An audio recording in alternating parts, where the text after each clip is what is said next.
Mayong hapon ug daghang salamat sa iyong pagsunod Cebu ug kinatibuk-ang Central Visayas.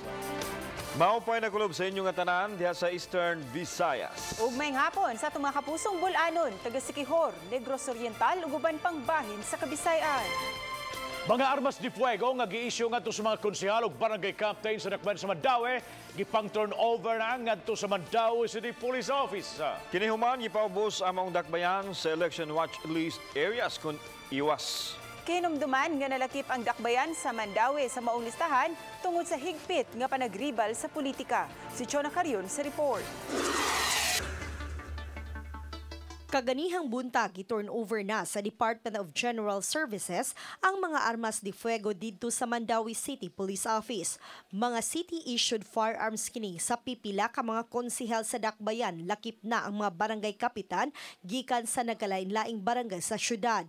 Nakauyon si Senior Superintendent Julian Intoma, officer in charge sa MCPO, sa pagpa-recall una sa city-issued firearms sa mga elected officials.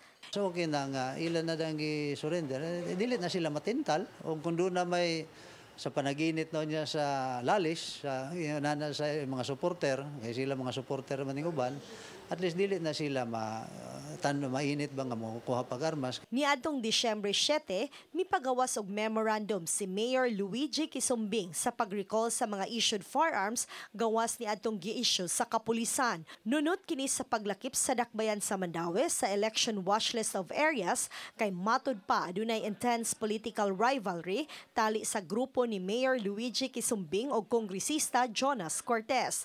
19 ka mga armas de fuego ang giturnover, 17 niini 45 kalibre nga armas de fuego ug 2 ka 9mm pistol.